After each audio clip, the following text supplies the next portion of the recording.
Morning, guys. Been a while. We're back with the BMW today. We have to do some sway bar end links. Yes. And spark plugs. So Yes. two videos in two videos in one. No, well, no, two separate videos. Two separate videos in two. We're good at the counting thing. Well, one of us is not. It's early and it's cold. It's very cold. But anyways, we'll get to it. Spark plugs first.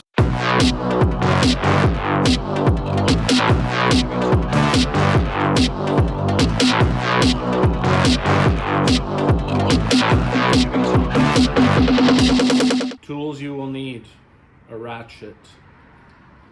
You need what are these called? Allen head keys to take the beauty cover off, they call it. You'll need a magnet to get the spark plugs out, an extension, and the most important thing, don't try and attempt spark plugs without a BMW spark plug sockety, tooly thing. So 14 mil, deep walled, 12 point, otherwise you can't get down into the spark plug wells. I have a question. Yes. For the purposes of doing spark plugs, do we need to jack up the car? Some days, because then it's on an angle, so you get a better, less wear and tear on the back. No, that's for the sway bar links. Oh, so when most of you do it, you'll have to remove the cowl. I have done the M3 modification where you take the cowl off and chop a bit off. So now I can get all of the bolts without taking the cowl off. Saves time. You like cutting things, don't you? Yeah, I cut this and I cut that. So better cooling too. Weight saving.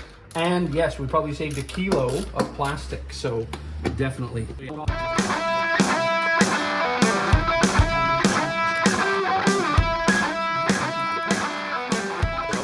So eventually we're going to have to do injectors because mine have a little bit of a leak. Tiny leak when warm. Yes, when warm. But it is a common thing on these, so we will replace the fuel and injectors. So you have a top tip, do you not, Lee, for the coil packs? Top tip. So clip that up, and then instead of just trying to pull, just take your extension and then put it in there, and that gives you leverage. And then, yeah, make sure you unplug the connector, coil pack out.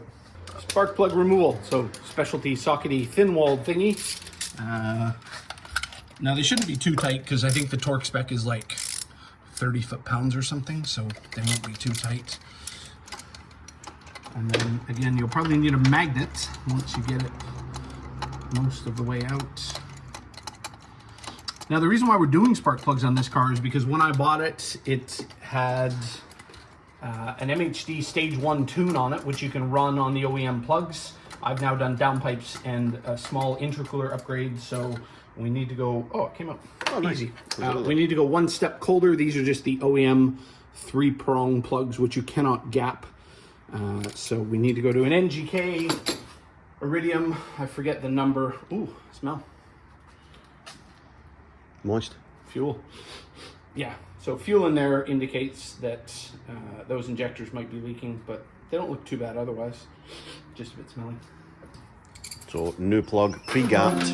These are gapped down to 0.022 or some millimeters. What's that?